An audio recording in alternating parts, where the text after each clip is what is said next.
The morning sunlight filtered softly through the branches of a row of elms, casting dappled shadows along the street that led up to First Horizon Bank in Des Moines, Iowa. William Harris parked his car a block away, the familiar routine grounding him as he stepped out and adjusted the lapels of his blazer. He paused, glancing at his reflection in the car window. The lines on his face spoke volumes, etched with years of hard work and resilience. Today wasn't just about making a simple deposit. It was about progress, about marking another milestone on a journey he had fought tirelessly to build. Inside the bank, Margaret Harper stood behind the frosted glass of her office, her well-manicured hands deftly shuffling papers. Margaret, the branch manager, was a woman who carried herself with an unmistakable air of authority. Her platinum blonde hair was pulled back into a precise bun, every strand in place, just as she liked her life, orderly and efficient. She prided herself on running the branch with a keen eye for detail.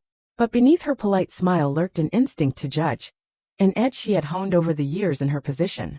The bank was quiet for a Friday morning, the usual soft hum of chatter and the faint clink of coins being counted filling the air. Jessica, a young teller with a bright smile and an attentive demeanor, was helping a customer when William walked through the door. His presence, though nothing overtly dramatic, caught the attention of a few curious glances, subtle, almost imperceptible scrutiny that strangers often reserve for someone who doesn't quite fit their assumptions. William moved with purpose, making his way to Jessica's counter. He placed a neatly folded check on the marble surface. "Good morning," he greeted her warmly. "I'd like to deposit this." Jessica unfolded the check, her eyes widening just slightly. The amount was sizable, far more than what most customers deposited in an entire year. She looked up at William, her professionalism masking her surprise. "Of course, sir. One moment, please," she replied, rising quickly from her chair and walking briskly toward Margaret's office. Margaret, engrossed in an email, barely glanced up as Jessica approached. Her brow furrowed, a small sign of irritation as she skimmed the message. Jessica hesitated before speaking. "Miss Harper, there's a client here with a large check. I thought you might want to review it." Margaret didn't look up immediately. Her eyes moved over the email again, her face unreadable. "How large are we talking?" she asked, her tone flat. Jessica handed over the check, and Margaret's lips tightened as she read the amount. She then glanced at William, who stood patiently by the counter. There was something about him, something that made Margaret uneasy, though she couldn't pinpoint what it was. Or maybe she just didn't want to admit it. "I'll handle this," she said curtly, as she stood and stepped out of her office. Jessica hesitated for a moment, her instinct urging her to stay close. But Margaret's stern glance left no room for protest. Margaret approached William with the same air of authority, her heels clicking sharply against the marble floor. "Sir, I'm Margaret Harper, the branch manager. May I ask where you acquired this check?" she inquired, her tone polite but cold. William raised an eyebrow, unfazed by her directness. His calm demeanor remained unshaken as he met her gaze. "It's from one of my business accounts. Is there an issue?" Margaret's lips thinned, her tone clipped as she responded. "Not necessarily. However, checks of this size require additional verification. Standard procedure, of course." William crossed his arms, tilting his head slightly, a gesture of quiet defiance. "Standard procedure? I've been banking here for years. I've never encountered this before." Margaret's smile became tight, strained. "It's just a precaution, Mr. Harris. If you could provide some additional documentation to verify the source of these funds, we can proceed."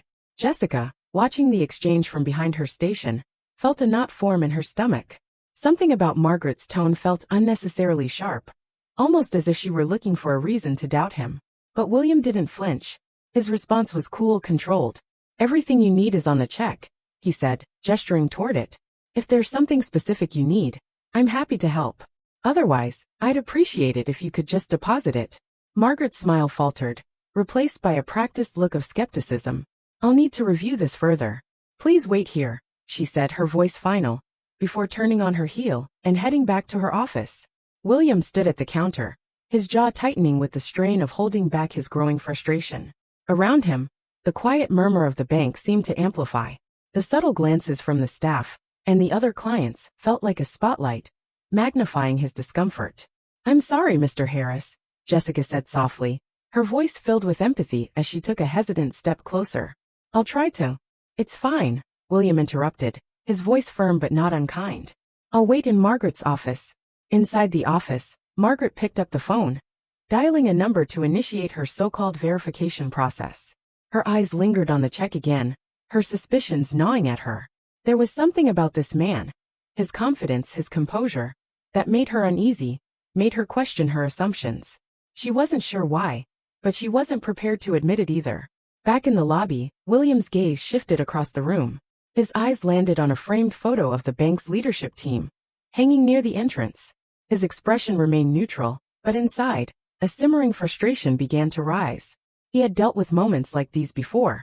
Moments where his accomplishments, his legitimacy, were questioned, not because of his actions, but because of the perceptions others had of him. As the minutes dragged on, the tension in the air grew thicker. William checked his watch, his patience beginning to fray. The bank lobby, once polished and welcoming, now felt like a stage where he stood as the unwitting center of attention. He noticed a few lingering glances from other customers, expressions ranging from mild curiosity to poorly concealed judgment. He wasn't one to cause a scene, but his frustration tugged at the edges of his composure. Behind the counter, Jessica fidgeted, glancing nervously between William and Margaret's office. She had seen this play out before. Not with William, but with other clients who didn't quite fit the profile that Margaret deemed acceptable for serious business. It was one of the reasons Jessica had thought about leaving her job more than once. But today, watching William stand there, calm yet clearly uncomfortable, she couldn't shake the feeling that something was wrong. In Margaret's office, the manager's voice was low but firm as she spoke into the phone. "Yes, I need a thorough check on this account," she said, glancing at the check once more, as if its authenticity might change under closer scrutiny. "I'm not convinced it's legitimate." The response on the other end seemed to irritate her. "No, I don't care how long he's been a client here. This amount is unusual. I want a full review." She hung up, took a deep breath, and walked back into the lobby, her heels clicking sharply against the marble floor. William met her gaze as she approached, his expression still neutral, though his eyes were sharp with quiet determination. "Mr. Harris," Margaret began, her tone as clipped as ever. "I'm still waiting on some confirmations. Until then, I can't process this check." William's brow furrowed slightly, his patience thinning.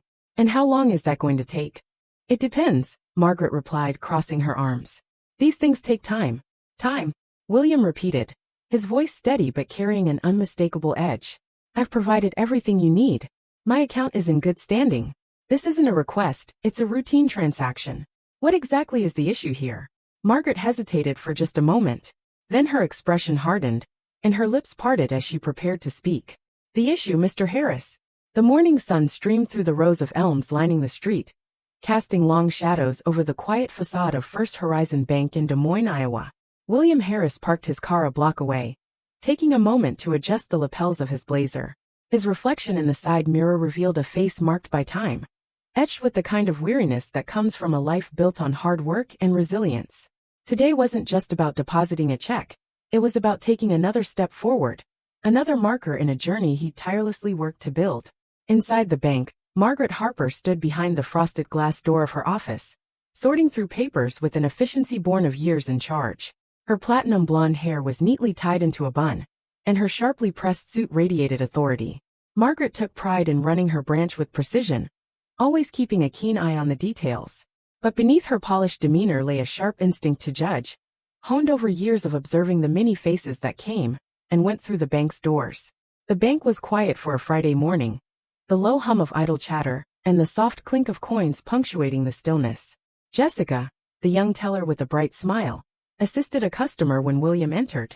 He wasn't immediately noticeable, but his presence commanded attention, not because he drew eyes with any grand gestures, but because of that subtle, indefinable quality that made people look twice.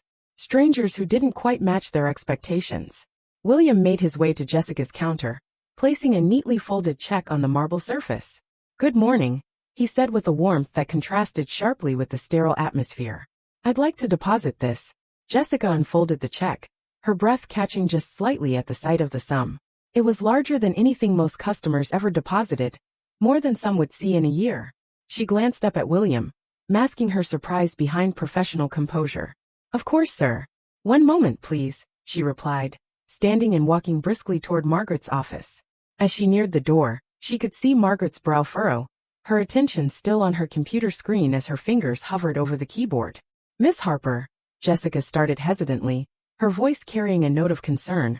"There's a client here with a large check. I thought you might want to review it." Margaret didn't look up immediately, her expression unreadable. "How large are we talking?" she asked, her voice measured. Jessica handed over the check, watching as Margaret's lips pursed into a tight line. Her gaze lingered on the figure, then flicked to William standing across the room. A figure who seemed to challenge her assumptions without even trying. Something about him nagged at her. She couldn't put her finger on it, but there was discomfort, a slight twinge of doubt she couldn't shake. "I'll handle this," Margaret said, her tone sharp. She stepped past Jessica, her heels clicking sharply against the tile as she approached William, exuding an air of authority that seemed to cast a shadow over him. "Sir, I'm Margaret Harper, the branch manager. May I ask where you acquired this check?" William's eyes narrowed, but his composure never wavered. His voice dropped slightly, measured but pointed. "It's from one of my business accounts. Is there an issue?" "Not necessarily," Margaret replied quickly, her words clipped. "Checks of this size require additional verification. Standard procedure." William raised an eyebrow, his posture unshaken.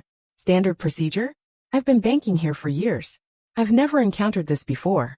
Margaret's lips curled into a tight smile, one that barely hid her skepticism. "It's just a precaution, Mr. Harris. If you could provide some additional documentation to verify the source of these funds, we can proceed." Jessica, watching from behind the counter, felt a knot tighten in her stomach. The edge in Margaret's tone felt unnecessary, the kind of sharpness reserved for someone who was looking for a reason to doubt the man standing before her. "Everything you need is on the check," William said evenly, gesturing toward it. "If there's something specific you need, I'm happy to help. Otherwise, I'd appreciate it if you could deposit it." Margaret's smile faltered, and the practiced skepticism in her eyes deepened. "I'll need to review this further. Please wait here." She turned and walked back to her office, leaving William standing at the counter, his jaw tightening with frustration. Around him, the once muted hum of the bank seemed louder now.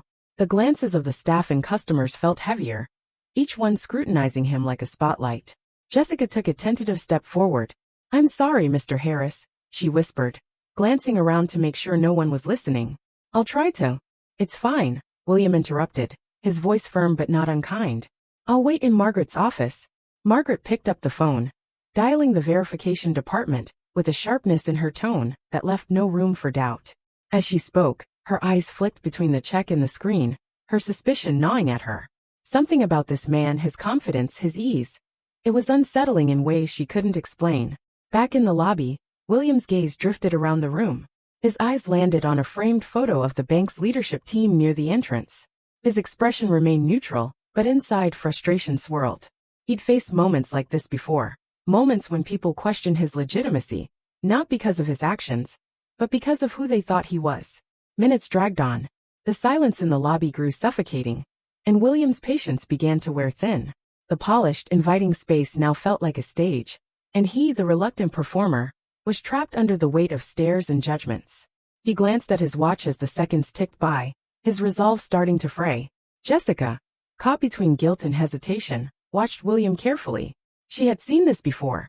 Not with him, but with others who didn't match the profile Margaret deemed acceptable for serious business. It was a thought she'd battled silently for a while. One of the reasons she often thought about leaving the job. Watching William now, composed yet clearly uncomfortable, tugged at her heart. She wanted to do more, to stand up for him. But something in Margaret's glare kept her rooted. In the back office, Margaret's voice grew lower, but the irritation was still palpable. "Yes, I need a thorough check on this account," she insisted into the phone. "I'm not convinced it's legitimate." The response from the other end of the line only seemed to deepen her frustration. "No, I don't care how long he's been a client. This amount is unusual. I want a full review." She slammed the phone down, her breath quick and uneven. Taking a moment to gather herself, she left her office, her heels striking the marble floor with authority. As Margaret approached William, his gaze met hers. His expression was unreadable, but the subtle tension in his posture said everything. "Mr. Harris," she began, her voice clipped. "I'm still waiting on confirmations. Until then, I can't process this check." William's brow furrowed slightly. "And how long is that going to take?" "It depends," Margaret replied, crossing her arms. "These things take time." "Time," William repeated, his voice steady but edged with frustration. "I've provided everything you need. My account is in good standing. This isn't a request, it's a routine transaction. What exactly is the issue here?" Margaret hesitated, her expression faltering for a brief moment before her face hardened. The issue, Mr. Harris. His expression thoughtful. William gave a slow nod. I appreciate that, Miss Monroe. But this isn't just about today. Incidents like this are far too common, and addressing them requires more than simply firing one person. Caitlin nodded in agreement, her mind immediately processing his words. They struck a chord deep within her. You're absolutely right, she said. That's why I'd like to hear your thoughts on how we can improve, not just at this branch, but across all our locations. Your perspective would be invaluable. William crossed his arms, his gaze unwavering and direct. It starts with education. The staff needs to understand the implicit biases they carry, and how those biases influence their judgments. We should implement training programs focused on inclusion and cultural awareness. Caitlin pulled out a notebook, her pen poised, eager to record his thoughts. I agree, she said, jotting it down. What else would you recommend? William's eyes briefly scanned the lobby before settling on Jessica. There also needs to be a system in place where employees can speak up when they see something wrong, without fear of retaliation. Jessica here tried to do the right thing, but she wasn't empowered to make a difference. Jessica blinked, taken aback by the recognition, her cheeks flushing with surprise. She glanced around, self-conscious, as Caitlin turned to her, offering a soft smile that warmed the air between them. That's an excellent point, Jessica, Caitlin said. Thank you for your professionalism today. If you ever have concerns, my door is always open. Jessica, feeling the weight of the moment, nodded shyly. Thank you, Miss Monroe, she whispered. William's voice broke through again, firm with resolve. And finally, there needs to be accountability at every level. If someone in a position of power abuses their authority, there should be consequences. Real ones. Caitlin closed her notebook, her resolve hardening. I couldn't agree more, she said, her gaze unyielding. I will make it a priority to implement these changes. You have my word. William extended his hand, his gesture confident yet courteous. Thank you, Miss Monroe. I hope these changes will create a better experience for everyone. Caitlin shook his hand firmly, then stepped aside to speak with the staff, her mind already racing with plans. William turned to Jessica one last time, his voice quieter now, but still carrying weight. You're going to do great things, Jessica. Don't let anyone make you think otherwise. A smile, bright and sincere, spread across Jessica's face. Thank you, Mr. Harris, she said, her voice more assured. William, feeling the shift in the atmosphere, gathered his things and moved toward the exit.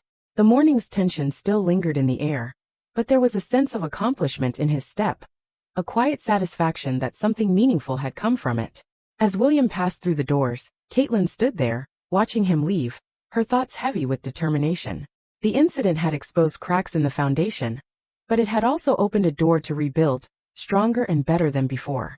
The next morning, the boardroom at the bank's headquarters in Kansas City hummed with quiet conversation. The leadership team gathered around the table, anticipation hanging in the air. At the head of the table sat William Harris, his steady presence commanding attention. To his left, Caitlin Monroe prepared her notes, and behind them, a projector displayed the bold words, Inclusive Banking Initiative. William stood, his voice firm and unwavering. What happened yesterday wasn't an isolated incident, he began. It's a symptom of a deeper issue, a culture that allows bias to influence decisions, even at the highest levels. This is unacceptable. His words cut through the air like a sharp blade, silencing the room. The weight of his statement hung there, thick with truth. He looked across the table, his gaze piercing, as if searching for understanding. This bank serves a diverse community. If we don't reflect the values of that community, respect, fairness, and equality, we fail. Not just our clients, but ourselves. Caitlin took over, outlining the immediate changes they had discussed. We're implementing 3 key actions, she said, her voice steady. First, mandatory inclusion and cultural awareness training for all staff, starting with management.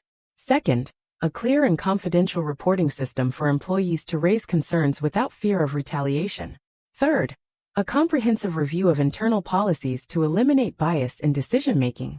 The leadership team exchanged thoughtful glances, some nodding, others reflecting, but all silently absorbing the gravity of the moment. Caitlin continued, these changes aren't just about compliance. They're about fostering a culture where everyone, clients and employees alike, feels valued and respected. William stepped back in, his voice unwavering. This isn't a quick fix.